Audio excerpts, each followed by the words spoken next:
श्री गणगणपति नमः। श्री गणेश की वंदना कर, दिन के स्वामी सूर्यदेव की आराधना कर, इष्ट देव का ध्यान कर, गुरुजनों को नमन कर अभिनंदन करते हैं आपका वरुण ईश्वर द्वारा प्रस्तुत आज के दैनिक पंचांग। यह दैनिक पंचांग हम नित्य प्रस्तुत किया करते हैं और इसमें डेटा जो भी प्रयुक्त हम करते हैं वह दृक पंचांग से लिया जाता है, छवि तथा ध्वनि गूगल से ली जाती है और यह प्रस्तुति आप तक यूट्यूब के माध्यम से, यूट्यूब के सौजन्य से हम सफलपूर्वक पहुंचा पाने में आप तक समर्थ। जिस प्रकार पंचांग के 5 भाग होते हैं उसी प्रकार इस प्रस्तुति के भी 5 अंग हैं। पहला भाग, जिस प्रकार पंचांग के 5 अंग होते हैं इस प्रस्तुति के भी 5 भाग हैं और पहला भाग पंचांग मुहूर्त और ग्रहों के गोचर से संबंध रखता है। जी हाँ, इसी प्रस्तुति के पहले भाग में से पंचांग व मुहूर्त को लेकर हम इस प्रस्तुति का लघु रूप आपके सुझाव के अनुरूप हम नित्य प्रस्तुत किया करते हैं अलग से। दूसरा भाग तारा बलम, जिसका नाम है, सितारे जिसमें करते काम है और वे कभी झूठ नहीं बोलते। जी हाँ, काफी उपयोगी होते हैं। तारा बलम नक्षत्र के अनुसार कैसा दिन रहने की संभावना है, साथ ही साथ यह पद्धति नवतारा चक्र पद्धति पर है, जिसके अनुसार हम पूरे जीवन काल में ग्रहों के बारे में, ग्रहों की शुभता और अशुभता के बारे में अग्रिम रूप से जान सकते हैं। वहीं नक्षत्र के बारे में भी हम अग्रिम रूप से जान सकते हैं, जिससे विभिन्न नक्षत्रों में जन्मे जातक हमारे लिए कौन शुभकारी होंगे, कौन से परेशानी लेकर आ सकते हैं, कौन से बाधा लेकर आ सकते हैं, कौन अति मित्र हो सकते हैं, ये सारी बातें हम नवतारा चक्र पद्धति से जान सकते हैं। विस्तृत चर्चा प्रस्तुति में। तीसरा भाग चंद्र बलम, जिसका नाम है, राशि के अनुसार, राशि इसमें करते काम है और राशि के अनुसार आज कैसा दिन रहने की संभावना है। जी हाँ, राशि चंद्र राशि से देखी जाए। चौथा भाग चौघड़िया, एक प्रकार का मुहूर्त ज्योतिष। जब भी हम कोई कार्य करते हैं तो उसमें शुभता की अपेक्षा करते हैं और यह शुभता के लिए यह बताता है कि कौन सा समय हम शुभ है और अशुभ है, यह काल बताता है। साथ ही साथ यह हमें अशुभ स्थिति में हमें संयमित करता है, रोकता है। विस्तृत चर्चा प्रस्तुति में। पांचवा और अंतिम भाग, जिस प्रकार हम सांस लेते हैं, हम अंकों के अंक में जन्म लेते हैं और ये अंक निरंतर हमारे लिए कार्य करते रहते हैं। कुछ अंक सकारात्मक प्रभाव डालते हैं हम पर, कुछ नकारात्मक प्रभाव डालते हैं और हम जाने अनजाने इन अंकों का उपयोग करते रहते हैं क्योंकि हम जानते नहीं। तो यह प्रस्तुति आपके लिए अंकों को जानने, समझने, उन्हें याद रखने और उनकी शुभता और अशुभता के बारे में परख कर सही उपयोग करने के लिए यह विशेष प्रस्तुति है। जी हाँ, ज्ञानवर्धन के लिए।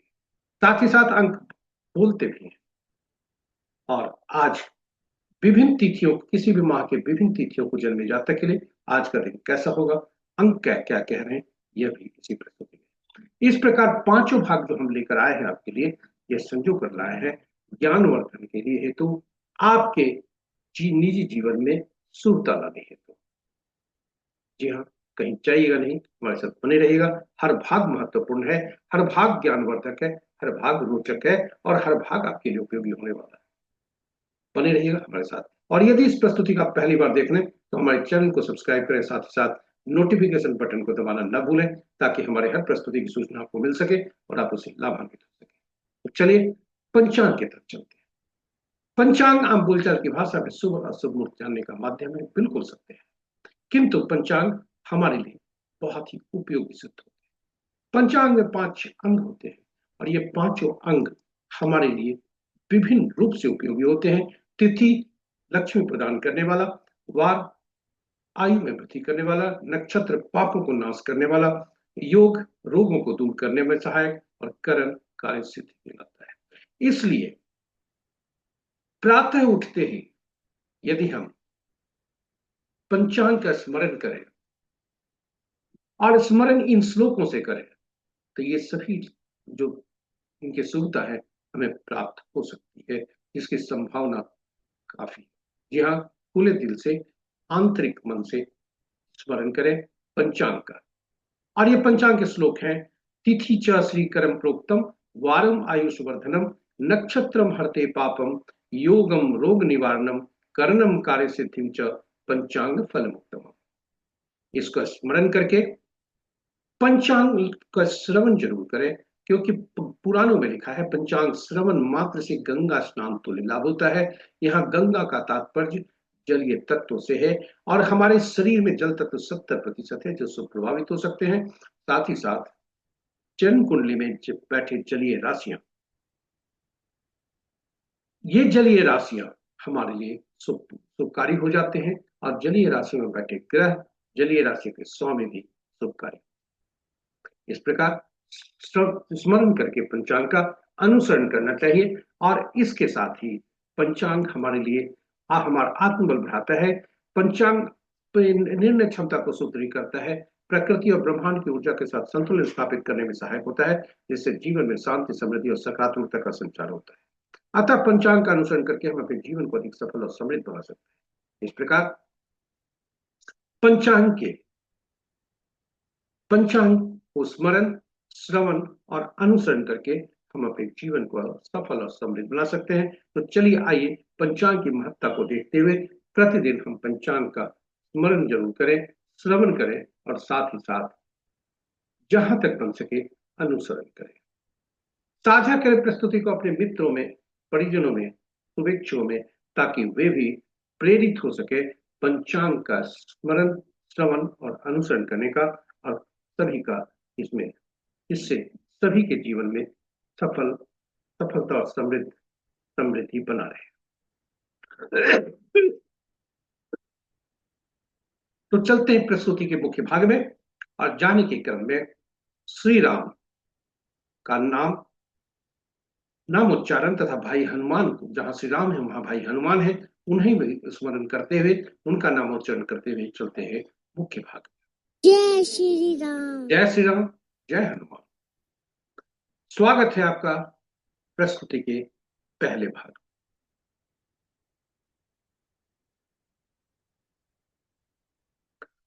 आज का दिनांक 15 मार्च 2026, चैत माह, पक्ष कृष्ण, शाका संवत 1947 विश्वसु, विक्रम संवत 2083 सिद्धार्थी, और कलयुग का 5126वां वर्ष।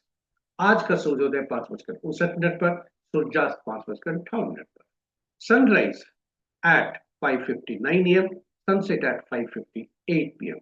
आज का दिशा शुभ पश्चिम है, फिर भी इस दिशा में यात्रा करने को बाध्यता हुई तो घी या दलिया का सेवन करके यात्रा में सोता है। पंचांग के पांचों इस प्रकार: वार रविवार, तिथि प्रातः 9:10 तक एकादशी जो नंदा तिथि के अंतर्गत आता है, उसके बाद द्वादशी जो भद्रा तिथि के अंतर्गत आता है। जी हाँ, एकादशी आज ही है। नक्षत्र कल प्रातः 5:56 तक श्रवण, उसके बाद धनिष्ठा, और आज का दिन का आरंभ जो है वो श्रवण के पहले पद से होता है, जो कि दिन के 11:09 तक, दूसरा पद संध्या 5:27 तक, तीसरा पद देर रात्रि 11:43 तक, चौथा पद कल प्रातः 5:56 तक। ये रहे नक्षत्रों की स्थिति। योग दिन के 10:25 तक परे, उसके बाद शिव। करण प्रातः 9:16 तक बालव, तत्पश्चात रात्रि के 9:33 तक कौलव, और फिर तैतिल।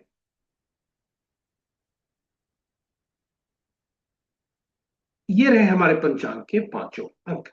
महत्वपूर्ण मुहूर्त में जाने के पूर्व भोलेनाथ का वास देखते हैं कि भोलेनाथ का वास कहाँ कैसा है और इसकी शुभता कैसी है।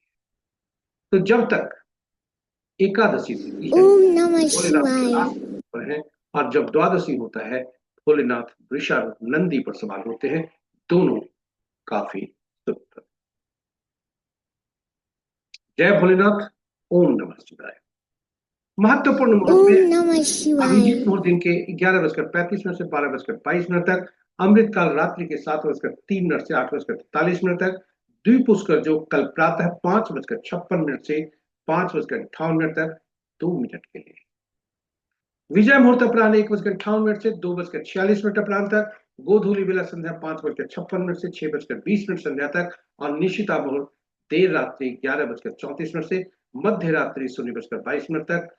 रात्रि में किए जाने वाले पूजा पाठ, जब तब साधना, तंत्र मंत्र आदि के लिए निशिता मुहूर्त श्रेष्ठ हुआ करते। अशुभ मुहूर्तों में सबसे प्रभावी अशुभ मुहूर्त राहु काल अपराह्न 4:28 से सूर्यास्त तक, गुलिक काल अपराह्न 2:58 से 4:28 अपराह्न तक, यमगंड दिन के 11:59 से 1:28 अपराह्न तक। वर्ज मुहूर्त प्रातः 9 बजे से दिन के 10:40 तक। ये रहे हमारे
अंश के अनुसार सूर्य देव कमजोर अवस्था में है और शेष ग्रह मजबूत अवस्था में है।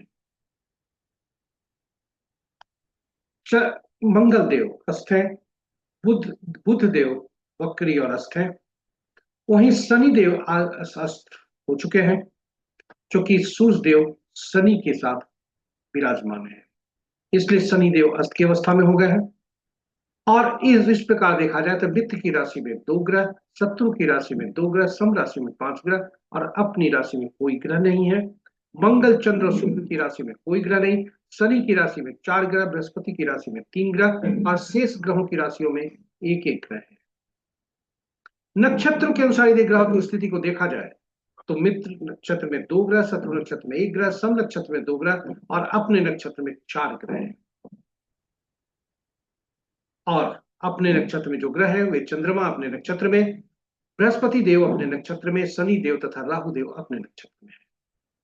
राहु देव के नक्षत्र में सबसे ज्यादा ग्रह 3 ग्रह हैं, शनि देव और बृहस्पति देव के नक्षत्र में दो दो ग्रह हैं। केतु, सूर्य, मंगल और बुध के नक्षत्र में कोई ग्रह नहीं और शेष ग्रहों के नक्षत्र में एक एक ग्रह है। इस प्रकार आज किसी ग्रह का गोचर आज नहीं है। इस प्रकार आज हमारे पहले भाग की प्रस्तुति यहाँ पर समाप्त होती है। दूसरा भाग में जाने के पूर्व आज आपको बता दें कि आज पाप मोचनी एकादशी का व्रत है, जो कि ऐसे तो एकादशी कल ही आरंभ हो चुका था, लेकिन आज सूर्योदय के अनुसार आज वो एकादशी है और कल प्रातः 5:58 से 8:22 प्रातः तक पारण है। यह डेटा हमने ऋत पंचांग से लिया है। तो मंगल कामनाएं पाप मोचनी एकादशी के उपलक्ष्य पर। इसके साथ ही हम आपको ले चलते हैं दूसरे भाग में। दूसरा भाग ताराबलम, जिसका नाम है सितारे जिसमें करते काम है और ताराबलम के समक्ष जो सारणी है, आपके समक्ष ताराबलम की सारणी है। इसमें चंद्रमा जो गोचर, ताराबलम के समक्ष जो नक्षत्रों के नाम है वह चंद्रमा के गोचर से संबंध रखता है और ताराबलम के नीचे जो नक्षत्रों के नाम है वह हमारे जन्म नक्षत्र को इंगित करता है।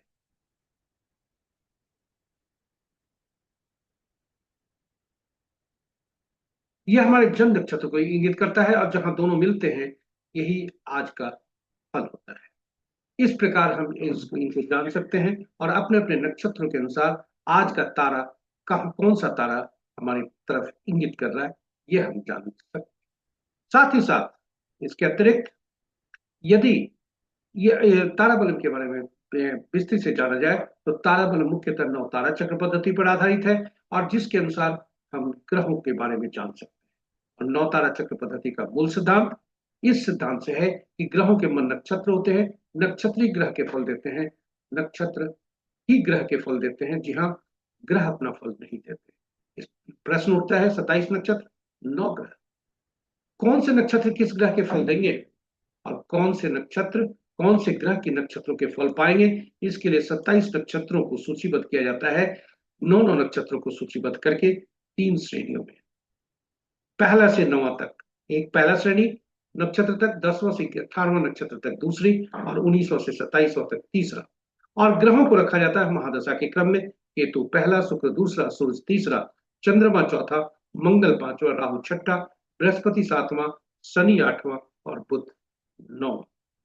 इस प्रकार नक्षत्रों को, ग्रहों को रखा जाता है। अब नक्षत्र कौन से, अब नक्षत्र ग्रहों को नक्षत्रों से जोड़ने के लिए पहला ग्रह केतु देव, और हर श्रेणी में से पहला नक्षत्र, पहला 10वां 19वां, इनके का स्वामित्व केतु देव को मिलता है।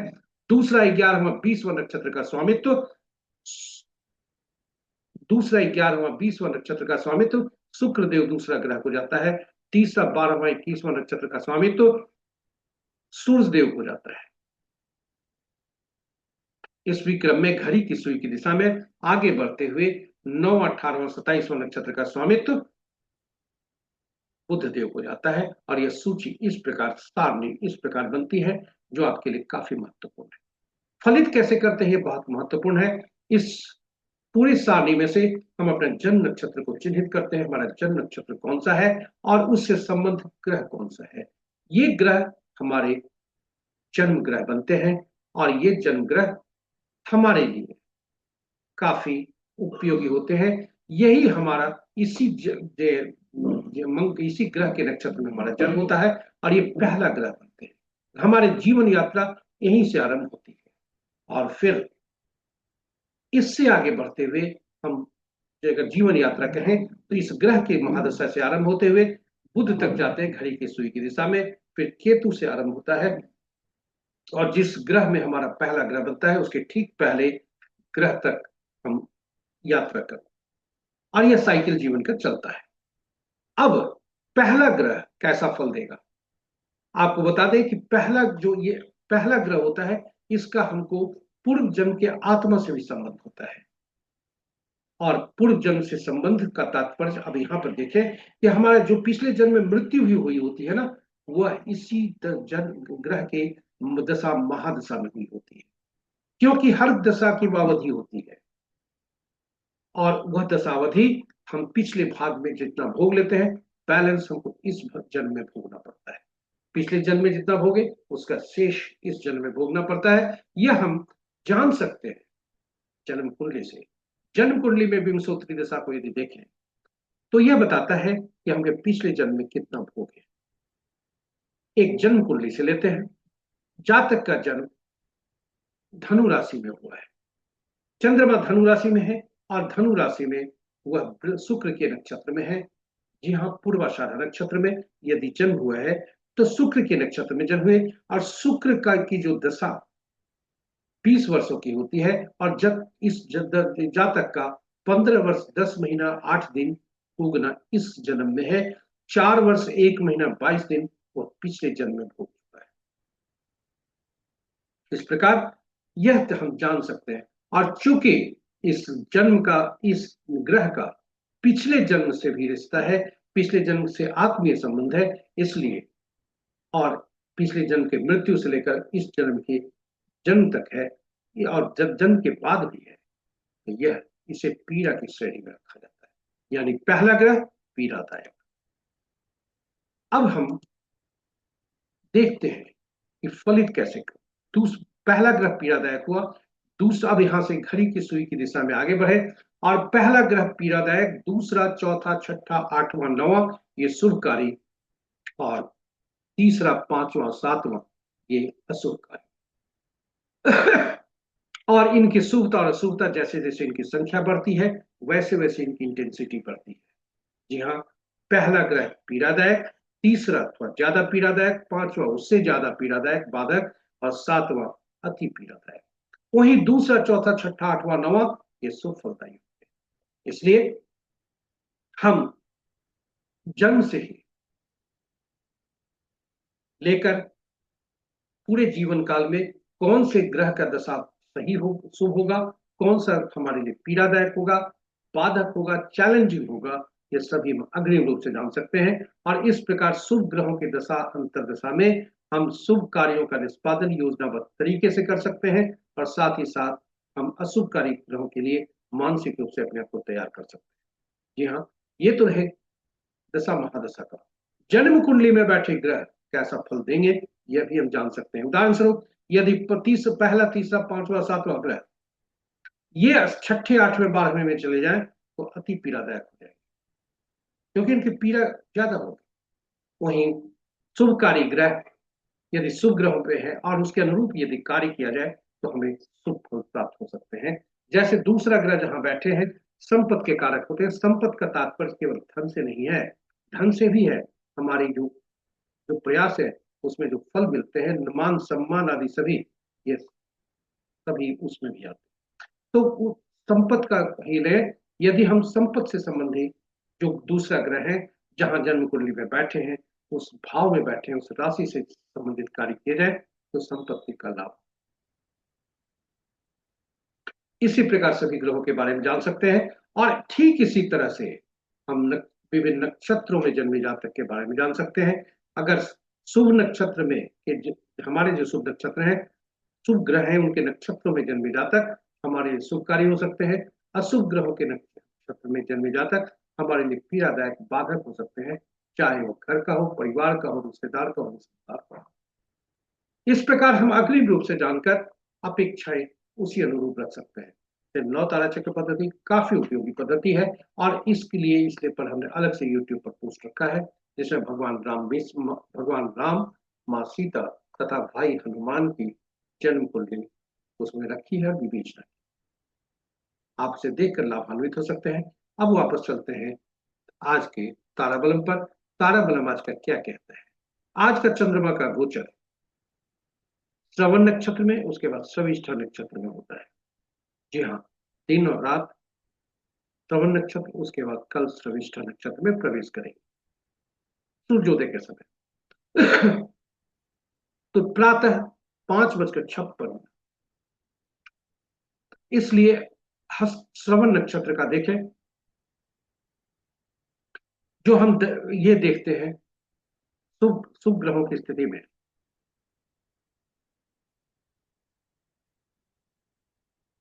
तो पूरी सारणी अपने अपने नक्षत्रों के अनुसार हम देख सकते हैं और यह जान सकते हैं। और यह जान पहचान कर हम उसके अनुरूप कार्य कर सकते हैं। जहां भी शुभ ग्रह है वहां पर हम दैनिक कार्य, नए नए कार्यों का आरंभ भी कर सकते हैं।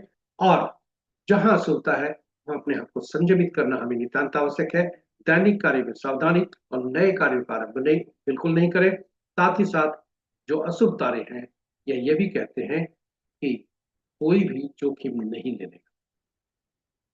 जी हाँ, किताबों में लिखा है कि अशुभ तारों को शुभ तारों में कैसे परिवर्तित किया जाए, लेकिन वो प्रमाणित नहीं है। और कोई भी इस युग में अपने कार्यों में शुभता ही चाहता है, प्रयोग नहीं चाहता।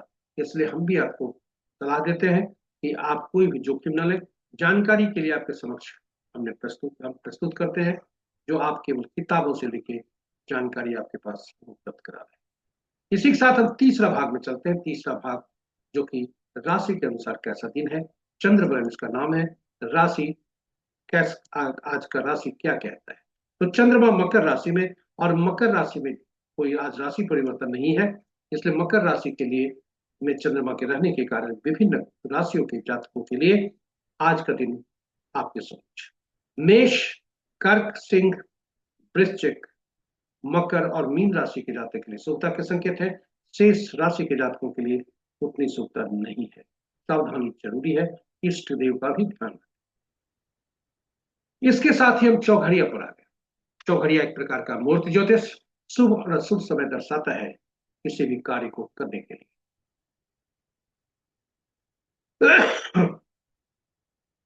किसी भी कार्य करने के लिए शुभ और अशुभ काल दर्शाता है, और इसकी उपयोगिता काफी है। इसलिए हमने YouTube पर अलग अलग वीडियो पोस्ट करके रखा है। हिंदी में चौघड़िया की उपयोगिता, अंग्रेजी में यूटिलिटी ऑफ चौघड़िया। संक्षेप में आपको बता दें कि कुल 8 चौघड़िया दिन के होते हैं, 8 चौघड़िया रात के होते हैं।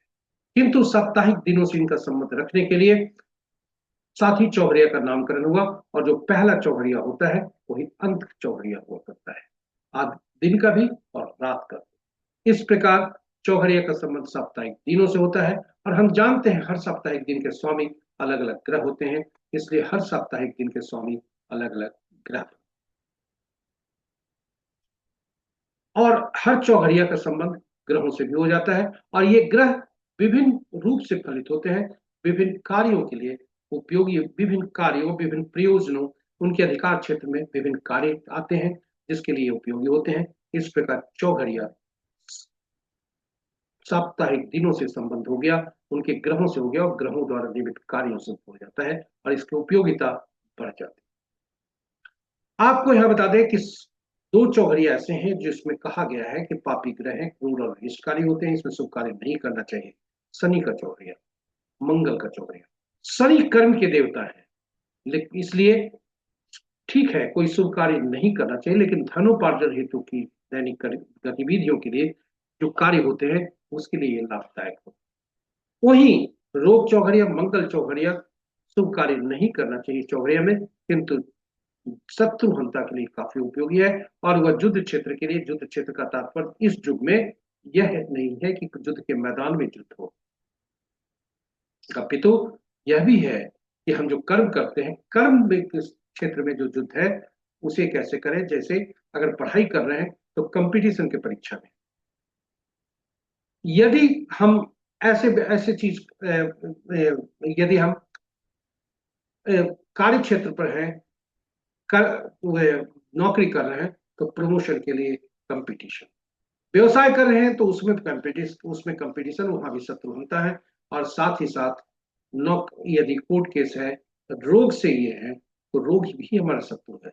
इन सभी के लिए काफी उपयोगी होता है। इसलिए इन दो चौघड़िया का के बारे में यह, अब अनुभव के आधार पर जो हमने पाया है, इस प्रस्तुति को प्रस्तुत करते करते किताबों में नहीं लिखा, जो आपसे हम साझा कर रहे हैं। दिन का जो होता है प्रभुत्व सूर्य देव का होता है, और सूर्य के साथ शत्रुता शनि की होती है। आपको यहाँ पर बता दें कि जब भी हम चौघड़िया का उपयोग करेंगे तो तीन तरह के चौघड़िया हों। अशुभता जरूर देखें कि जिस चौघड़िया का प्रयोग हम करने जा रहे हैं वह चौघड़िया शुभ है या नहीं है। दिन में कुल तीन तरह की अशुभताएं होती है, वार वेला, काल वेला और राहु काल। और रात में काल रात्रि से। इस प्रकार चार तरह की अशुभताएं होती, तीन दिन में और एक रात। अनुभव के आधार पर जो हम साझा कर रहे हैं कि चूंकि सूर्य देव का प्रभुत्व ये में होता है दिन में, और शनि देव उनसे नाराज होते हैं, इसलिए शनि का चौघड़िया प्रतिदिन काल बेला से ग्रसित होता है। वहीं रात्रि चंद्रमा का प्रभुत्व, और बुध चंद्रमा से नाराज, इसलिए बुध का चौघड़िया प्रति रात काल रात्रि से ग्रसित होता है। यह परमानेंट होता है, यह किसी किताबों में नहीं है, यह अनुभव के आधार पर हमने पाया है, जो आपसे हम साझा कर रहे हैं। तो चलिए आज का चौघड़िया देखते हैं, आज का चौघड़िया क्या क्या। आज दिन रविवार का, और सूर्य देव के चौघड़िया से दिन आरंभ है, सूर्य देव के चौघड़िया से दिन समाप्त है। अमृत चौघड़िया जो 10:29 से 11:59 तक है वह वार बेला से है। काल चौघड़िया जो 11:59 से 1:28 तक है वो काल बेला से ग्रसित है। उद्योग चौघड़िया 4:28 से 5:58 तक है वह राहु काल से ग्रसित है। और लाभ चौघड़िया जो रात्रि के 1:28 से 2:58 तक है वो काल रात्रि से ग्रसित है। इस प्रकार ये चारों चौघड़िया अशुभता से व्याप्त है। कुछ अनुभव के आधार पर परमानेंट होते हैं। लाभ चौघड़िया प्रति रात काल रात्रि से ग्रसित होता है, और काल चौघड़िया शनि का प्रतिदिन काल बेला से ग्रसित। इसके अतिरिक्त वह अन्य चौघड़िया जो अशुभता है वार बेला और राहु काल से भी ग्रसित दिन का चौघड़िया हो सकता है। इसके साथ ही हम अंतिम भाग में आ गए। जी हाँ, जीवन में हमारे अंकों की अहम भूमिका हो। अंकों के अंक में हम जन्म लेते हैं, और ये अंक हमारे लिए निरंतर कार्य करते रहते हैं, कभी रुकते नहीं। जिस तरह सांस नहीं रुकता तब तक यह नहीं रुकते, किंतु हम इन अंकों को पहचान नहीं पाते, जिसलिए इसलिए हमें अंक नकारात्मक सकारात्मक दोनों अपने हिसाब से काम करते रहते हैं। और यदि इन्हें पहचान जाए, इन्हें जान जाए और सही रूप से उपयोग करें, फिर हमारे लिए शुभता की संभावना ज्यादा बढ़ जाती है। और ये अंक होते हैं 1 से 9 तक। 10वां अंक नहीं होता, शून्य को गणना में नहीं ली जाती, और दो अंकों का समूह नहीं होता। जब भी दो या दो से ज्यादा अंकों का समूह होता है तो उसे प्रयुक्त हुए सभी अंकों को जोड़कर एक अंक में परिवर्तित कर लेते हैं। यह ज्योतिष का मूल सिद्धांत। शून्य को गणना में नहीं लेते, क्योंकि शून्य अनिश्चितता को दर्शाता है, इसलिए शून्य को मोबाइल आदि में भी अत्यधिक यूज नहीं करना चाहिए। 1 से 9 तक के अंक को देखें तो 5वां अंक जो होता है काफी महत्वपूर्ण होता है। यह मजबूत स्थिति में होता है, क्योंकि 1 से 9 के अंक में वह बीच का अंक होता है, ताकतवर होता है। अपने से पूर्व के अंक को भी, बाद के अंकों को भी संतुलित करके रखता है। और ये 1 से 9 तक के अंकों के जो राजा होते हैं, शासक होते हैं, अलग अलग ग्रह होते हैं। 1 के सूर्य, 2 के चंद्रमा, 3 के बृहस्पति, 4 के राहु, 5 के बुध, 6 के शुक्र, 7 के केतु, 8 के शनि, 9 के मंगल। और इन ग्रहों की अलग अलग ऊर्जा होती है, अलग अलग तत्व होते हैं, अलग अलग गुण होते हैं, इसलिए जो कि इन अंकों में भी समाहित होते हैं।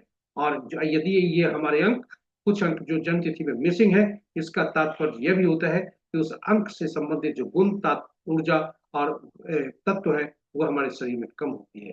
3 बार अंकों का रिपीटेशन, 3 से ज्यादा, 3 या से ज्यादा रिपीटेशन होते हैं, तो उस ग्रहों के उन अंकों से संबंधित जो तत्व, ऊर्जा और गुण होते हैं, उसकी अधिकता हमें पाई जाती है, जो नुकसानदायक लंबी अवधि में होते हैं।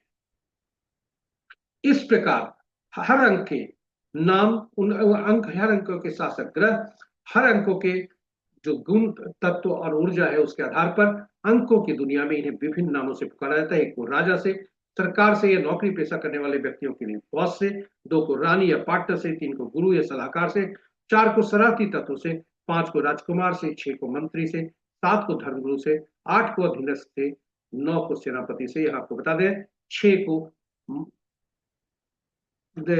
पुनः बता दें, 1 को राजा से, सरकार से या नौकरी पेशा करने वाले व्यक्तियों से, 2 को रानी या पार्टनर से, 3 को गुरु या सलाहकार से, 4 को शरारती तत्व से, नियम तोड़ने वाले व्यक्तियों से, झांसा देने वाले व्यक्तियों से, 5 को राजकुमार से, 6 को मंत्री या सुख सुविधा प्रदान करने वाले व्यक्तियों से, 7 को धर्मगुरु या ऐसे व्यक्ति जिन्हें भविष्य में घटने वाली घटनाओं का पूर्वाभास हो, 8 अधीनस्थ से, समाज के नीचे के तबके के लोग, हमारे अधीन कार्य करने वाले लोग, नौकर चाकर तथा न्यायालय से, और 9 को सेनापति, पुलिस और डॉक्टर से। इन सभी अंकों को इस तरह से नाम से जाना जाता है, और इस प्रकार हम आपस में संबंध भी आकलन कर सकते हैं। फिर भी हम थोड़ी देर में चर्चा करते हैं इन अंकों के आपस में संबंध। हम जब जन्म लेते हैं तो ईश्वर हमें कुछ अंक उपहार में देते हैं, और यह अंक हमें जन्म तिथि के रूप में मिलता है, जिसके 3 कंपोनेंट होते हैं: तिथि, माह और वर्ष। तिथि, माह और वर्ष और जन्म तिथि का मूल सिद्धांत कि जब भी 2 से या 2 से ज्यादा अंकों के समूह होते हैं, तो उसे एक अंक में परिवर्तित कर लेते हैं। आपको यहां बता दें कि तिथि, माह या कभी भी गणना में कहीं भी यदि 11, 22, 33 होते हैं, तो वह हमारे पिछले जन्म के आत्मा से संबंधित संबंध बताते हैं, और आत्मा पिछले जन्म में जो हमारे आत्मा द्वारा अधूरे कार्य हैं, वह इस जन्म में करने होते हैं, यह दर्शाता है। वहीं 13, 14, 16, 19 अगर यदि कहीं भी आते हैं, चाहे तिथि में, गणना में, तो वह पूर्व जन्म के कर्मों से भी, कर्म के ऋण से पद के बारे में बताते हैं, जो इस जन्म में हमें चुकता करने होते हैं। आज की तिथि हमने जो ली है 15/3/1993, जिस किसी व्यक्ति का जन्म तिथि है, यह गूगल से लिया है, और गूगल के माध्यम से लेकर इनका जन्म तिथि है, और ये उद्देश्य शैक्षणिक है। तिथि, माह और वर्ष 3 कंपोनेंट जो होते हैं, यह काफी महत्वपूर्ण होते हैं। तिथि हमारा आंतरिक व्यक्तित्व दर्शाता है, इसलिए इसे मूलांक कहते हैं, और इसे बोलचाल की भाषा में ट्राइबल कहते हैं। तिथि और माह, वर्ष तीनों को जोड़ देते हैं, तो यह हमें बताता है भाग्यांक, और यह कंडक्टर कहलाता है। जिस प्रकार बस को चलने में ड्राइवर और कंडक्टर का रोल, भूमिका अहम होती है, उसी तरह हमारे जीवन के गाड़ी को भी चलने में ड्राइवर और कंडक्टर की अहम भूमिका होती है। और यह पूरा जीव जो अंक ज्योतिष है, इसी के हथौड़ी पर घूमता है। ड्राइवर और कंडक्टर आपस में शत्रु हो जाने से जिस तरह से बस में चलना मुश्किल होता है, बस का आरंभ से यात्रा खराब होती है, ठीक हमारी जीवन यात्रा भी वही है। ड्राइवर और कंडक्टर का मित्रवत होना जरूरी है।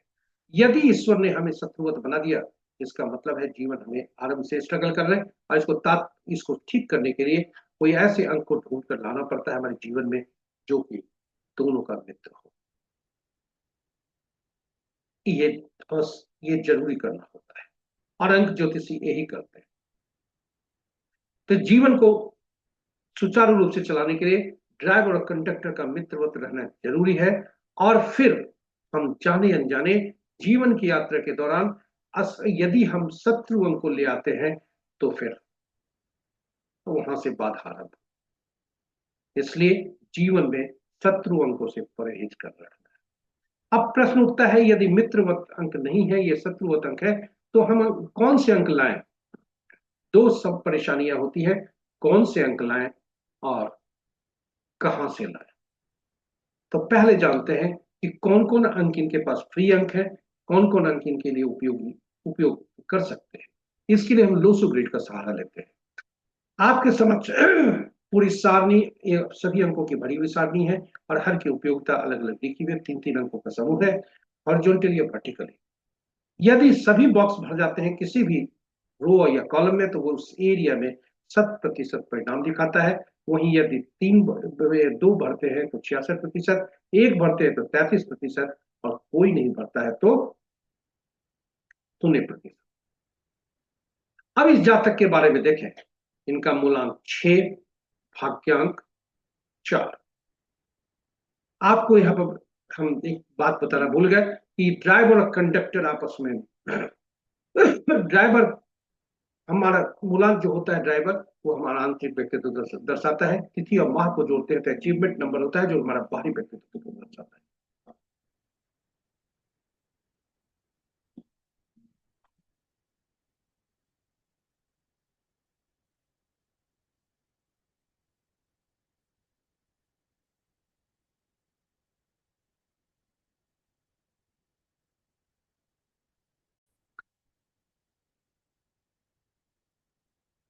ये अगर मूलांक का भाग्यांक इनके पूरे अंकों को देखा जाए, पूरे अंकों को देखने के बाद तिथि माह इनके ड्राइवर और कंडक्टर में 6 और 4 है।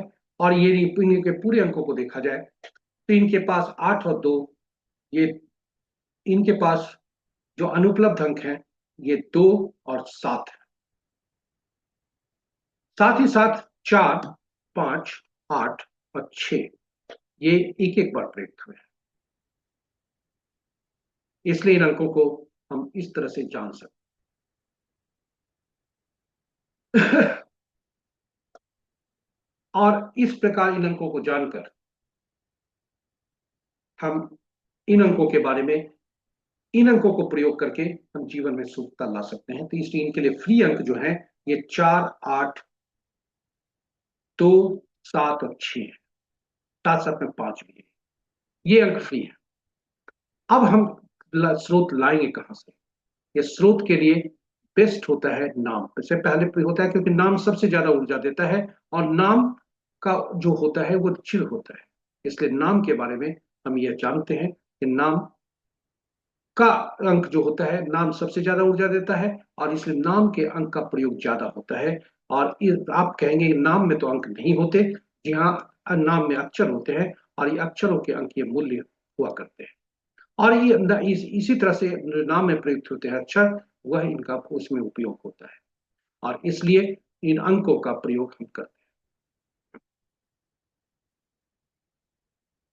इन अंकों का प्रयोग करके हम अंकों को ले आते हैं। और नामांक जो होता है काफी ऊर्जा देता है, यहां तक कि नाम का पहला अक्षर, पहला शब्द वह काफी ऊर्जावान होता है, उसमें पहला अक्षर काफी ऊर्जावान होता है। भीड़ में जब नाम कोई पुकारा जाता है तो पहला अक्षर जैसे ही पुकारा जाता है चेतना जागती है, और कई बार पूरे नाम पुकारने के पूर्व भी हम रिस्पॉन्स करते हैं। इसलिए नाम बहुत महत्वपूर्ण है। और इसलिए ये देखें कि कैसे नाम का उपयोग होता है। यह हमने जिसका नाम लिया, ये जन्म तिथि जिसकी है, यह आलिया भट्ट का है। इनका मूलांक 6, भाग्यांक 4, और इनका नामांक भी 4 पर जाता है, और नाम का पहला अक्षर 1 देता है। आप जानेंगे कि जानना चाहेंगे कि आपस में संबंध कैसे हैं। तो आपके पास शत्रु अक्षर आपके समक्ष प्रस्तुत। 1 के 8, 2 के 4, 6, 8, 9, 3 के 6, 4 के 8, 9, 4, 2, 5 के कोई नहीं, 6 के 3, 9, 7 के 7, 9, 3, 8 के 1, 2, 9, 4, 8, और 9 के 6, 4, 2, 8, 9। इस प्रकार ये अंक रहे शत्रु अंक। हर मूलांक और भाग्यांक का आप शत्रु देख सकते हैं आपस में संबंध। इनका 6 मूलांक, भाग्यांक 4,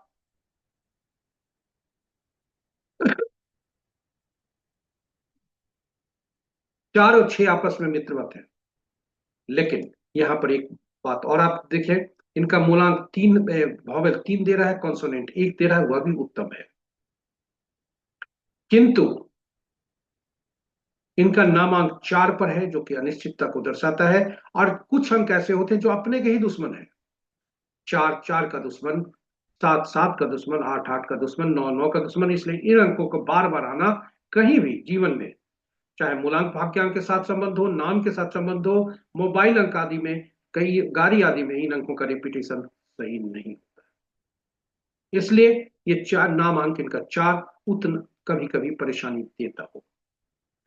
आपके समक्ष शत्रु अक्षर भी हमने रखा है हर अंकों का, जो कि आपके नाम का निर्धारण करने, और नवजात शिशु का हो, शहर का नाम हो, कोई दुकान फैक्ट्री का नाम हो, उसको ठीक उसका नामकरण करने के लिए यह मदद करेगा।